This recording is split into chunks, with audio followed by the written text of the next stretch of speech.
Em Brasília, eu estou aqui no templo da igreja para gravar uma mensagem que seria o estudo da nossa escola bíblica dominical deste domingo. E eu quero trazer uma reflexão da palavra de Deus, baseado no Evangelho de Marcos, no capítulo 4, dos versículos 35 até o 41.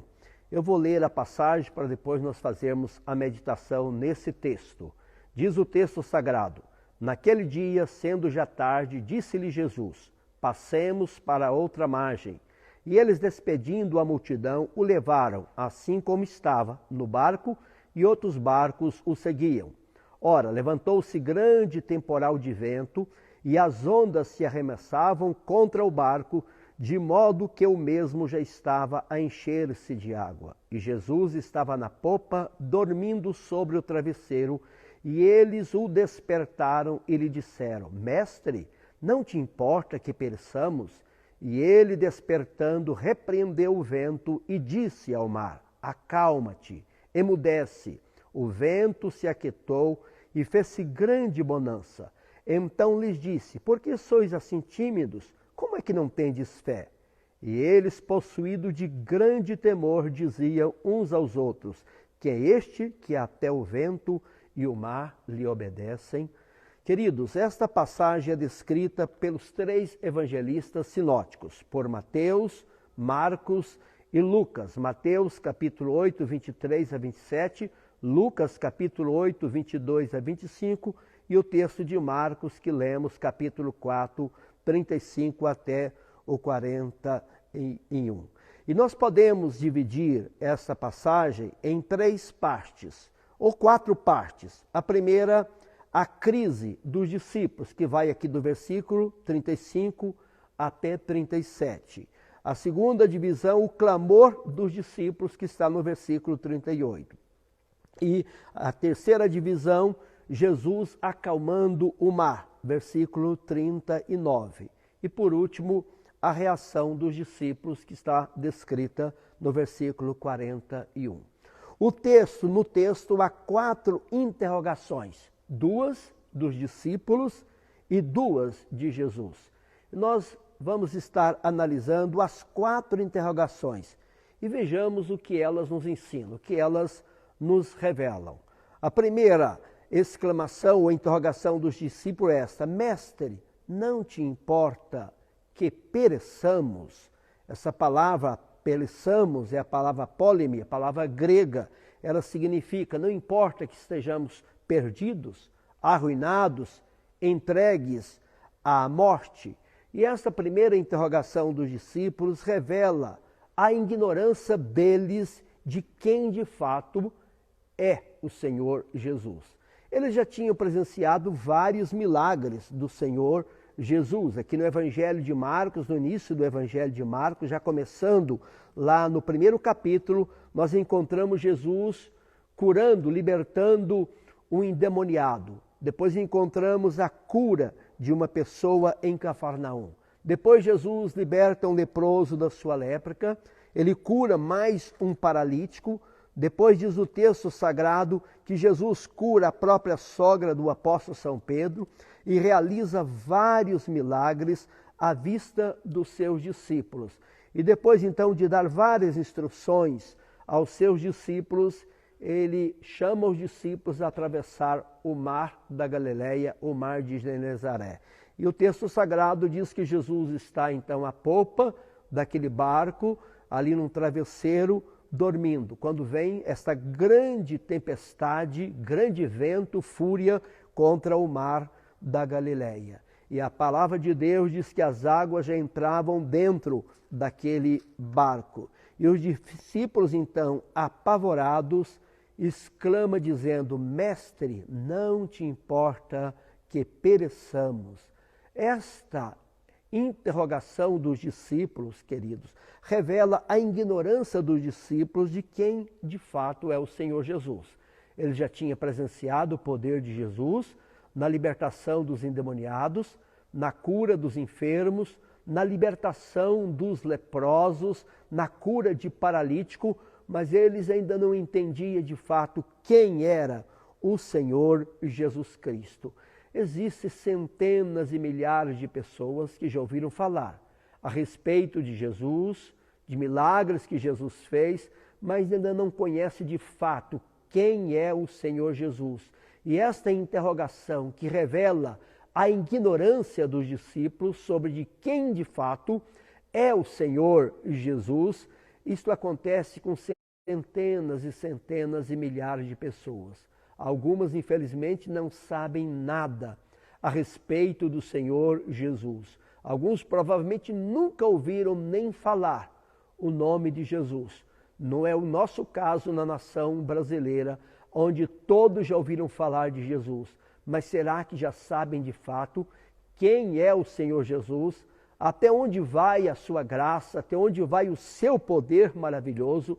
Provavelmente há muitas pessoas nessa situação dizendo: Mestre, não te importa que pereçamos diante das crises, das dificuldades, das tribulações da vida, dos sofrimentos da vida. Muitas vezes os mares desta vida, os vendavais desta vida, bate muito forte sobre as nossas vidas e as pessoas não entendem de fato quem é o Senhor Jesus.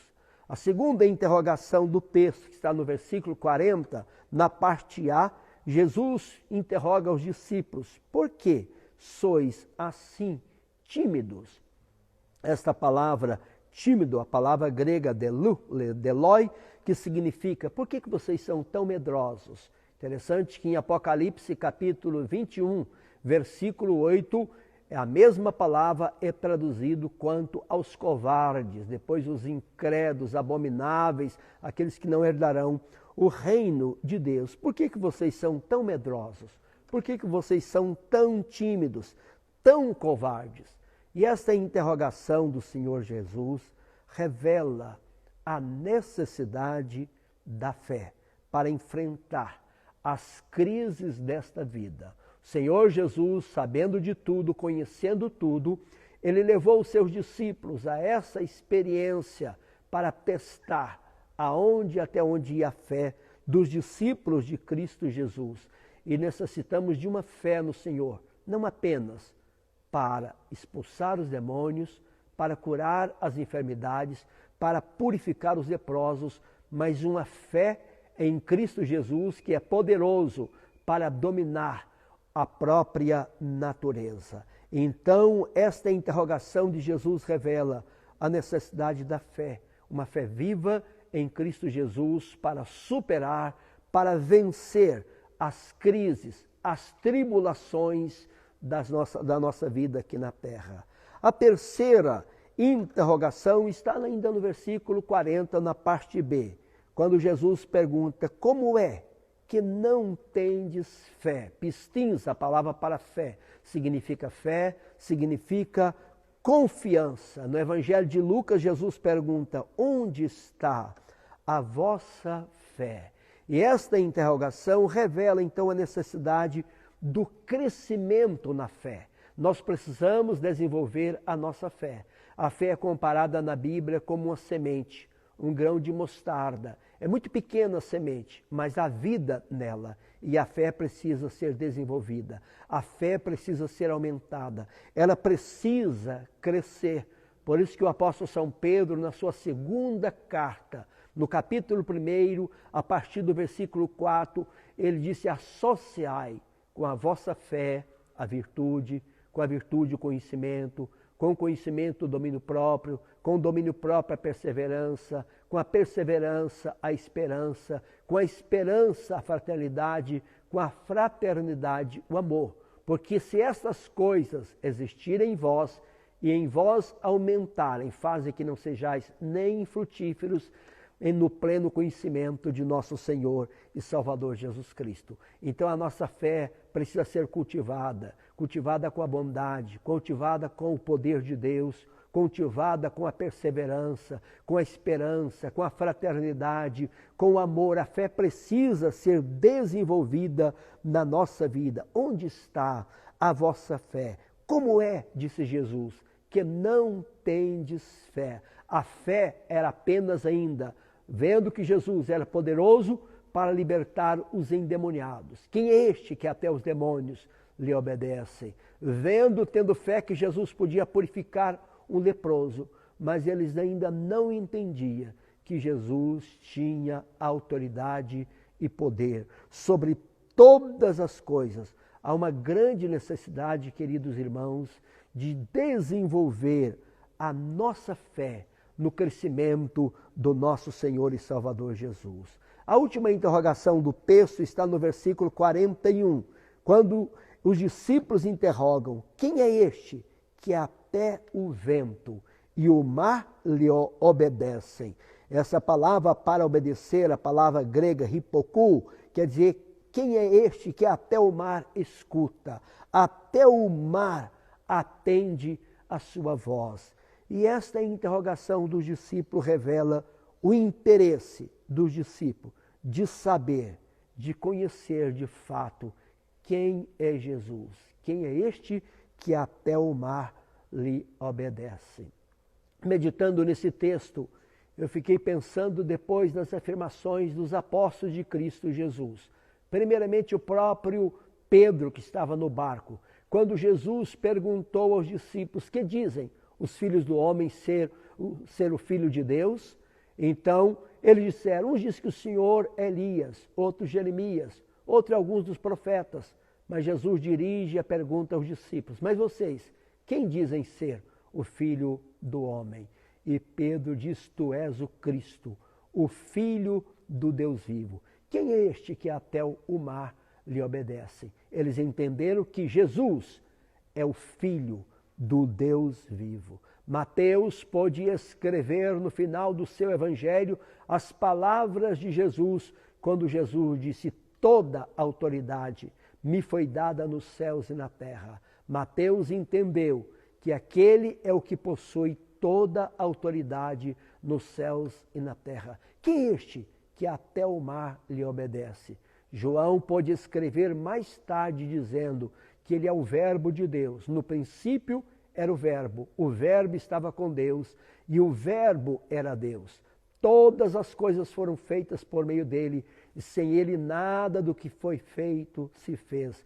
A vida estava nele e a vida é a luz dos homens. A luz resplandece nas trevas e as trevas não prevaleceram contra a luz. Ele é a luz do mundo, ele é a luz da vida, ele é o pão da vida, ele é a água da vida, ele é a ressurreição e a vida, ele é o primeiro e o último, ele é o alfa e o ômega. Quem é este que até o mar e o vento lhe obedece? É o Criador de todas as coisas.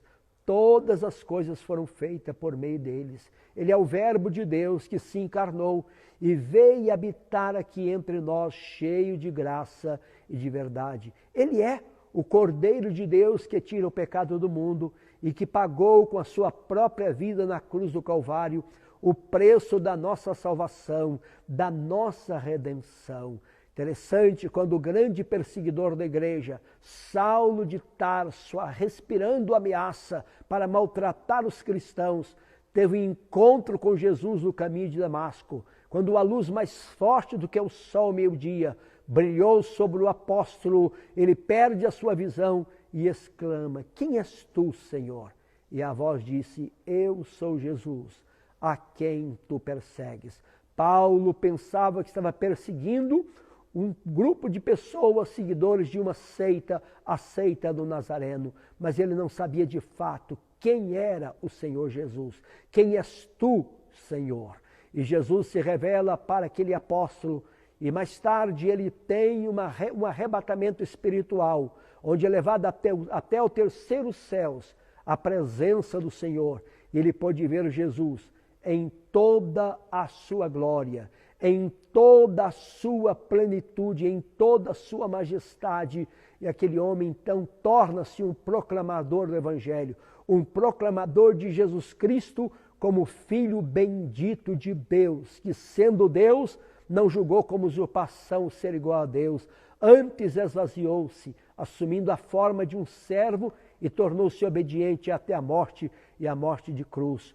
Mas Paulo entendeu que Deus o exaltou sobremaneira e deu a ele um nome que está acima de todo nome, para que no nome de Jesus se dobre todos os joelhos nos céus e na terra. Quem é este que até o vento e o mar lhe obedece? É o bendito Filho de Deus, aquele que, sendo Deus, se tornou homem, se humilhando até a morte de cruz, para nos dar a salvação, a gloriosa e bendita salvação. Então essas 4 interrogações trazem mensagens preciosas para os nossos corações. Analisemos então, numa conclusão, novamente as 4 interrogações. Mestre, não te importa que pereçamos. Quanta gente na ignorância que ainda não entendeu e não compreendeu quem é o Mestre amado. A segunda interrogação: por que sois assim tímido? Disse Jesus: porque são tão medrosos, tão covardes, vocês ainda não entenderam quem eu sou. Eu sou o grande eu sou. Eu sou aquele que criou os céus, a terra, os mares, os ventos, todas as coisas estão debaixo do meu controle. Como é que vocês não tendes fé? Por que vocês não têm fé, confiança? Vocês precisam crescer nesta graça, na confiança no meu poder, na minha graça. Por último, quem é este que até o vento e o mar lhe obedece? Quem é este? É o bendito Salvador, o Senhor da glória, aquele que muito breve virá para buscar o seu povo, e ele virá com poder e grande glória. E quando ele voltar, ele vai recolher os seus escolhidos dos 4 ventos da terra, e nós haveremos de subir ao encontro dele nos ares, para estarmos para sempre com o Senhor. Que Deus possa abençoar essas palavras no seu coração. Queridos irmãos, nesse momento nós vamos orar ao Senhor nosso Deus. Quem é este que até o vento e o mar lhe obedecem? É o Senhor que tem poder e autoridade sobre todas as coisas, não só para curar as enfermidades, não só para purificar os leprosos, não só para libertar os oprimidos, que é para não andarmos ansiosos por coisa alguma, mas ser conhecido diante de Deus as nossas petições pela oração e pela súplica. E eu quero orar neste momento, orar por você que está nos acompanhando neste momento. Quem sabe alguns estão enfermos, outros com outros problemas. Nós vamos orar pedindo a bênção de Deus sobre a sua vida, sobre todos os membros nesta hora, orando também pela nossa cidade, orando pela nossa nação, para que Deus tenha misericórdia, para que neste momento, então nós vamos orar ao Senhor. Coloque a Deus. Em nome do teu Filho, nosso Senhor Jesus Cristo, colocamos agora as nossas vidas, ó Deus, nas tuas mãos. A necessidade de cada um que está acompanhando este momento aqui, que o Senhor possa estender as tuas mãos de graça, de misericórdia sobre o aflito, sobre o necessitado, graça pelo teu poder. O Senhor que acalmou as ondas bravias do mar da Galileia, o vento impetuoso, o Senhor é o mesmo ontem, hoje e para sempre. Manifesta, Senhor Deus, o teu poder para abençoar cada um pela tua graça, o teu poder e misericórdia. Pois oramos no nome de Jesus, nosso Senhor e Salvador. Amém. Queridos irmãos, neste momento nós vamos estar participando da casa, o pão e o cálice. A ceia nós participamos na nossa igreja todos os domingos, pela manhã. É um momento muito especial para nós, quando nós lembramos da morte de Jesus na cruz pelos nossos pecados, a sua ressurreição e a esperança gloriosa na sua segunda vinda. Jesus Cristo diz que todas as vezes que nós comemos do pão e bebemos do cálice, nós estamos fazendo isto em memória dele. Então, nesse momento, nós vamos participar da Santa Ceia. Eu estou aqui com o pão e com o cálice. Se você está na sua casa preparado para este momento, pegue o pão, pegue o cálice e nós vamos dar graças ao Senhor. E fazendo assim, neste momento, estaremos anunciando a morte do Senhor Jesus, até o dia glorioso do seu retorno, quando Ele voltará para nos buscar e estaremos para sempre com o Senhor. Quando participamos da ceia, há uma presença memorial, sem dúvida nenhuma, mas ela tem um sentido espiritual muito forte para nós. Jesus disse: este pão é verdadeira comida, este cálice é verdadeira bebida, quem de mim se alimenta, por mim viverá. Portanto, quem comer a minha carne e beber o meu sangue tem a vida eterna, e eu ressuscitarei no último dia. E a carne que ele deu foi a sua vida na cruz do Calvário. O sangue precioso que ele derramou por nós é a sua vida. Por isso, Mateus capítulo 26, a partir do versículo 26, diz: enquanto eles comiam, estavam comendo a Páscoa, enquanto comiam, tomou Jesus um pão, e abençoando, partiu, e deu aos seus discípulos, dizendo: tomai e comei, isto é o meu corpo. Pai, nós te damos graças por este pão, e nós recebemos no teu nome. Disse Jesus: tomai e comei. Comamos do pão.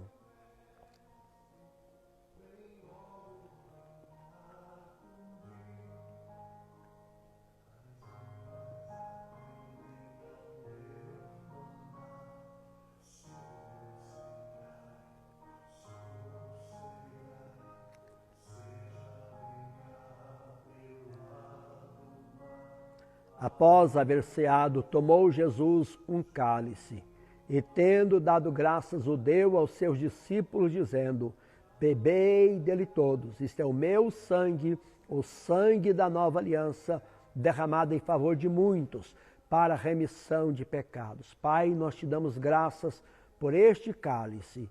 Tomai e bebei, disse Jesus, isto é o meu sangue. Bebamos do cálice.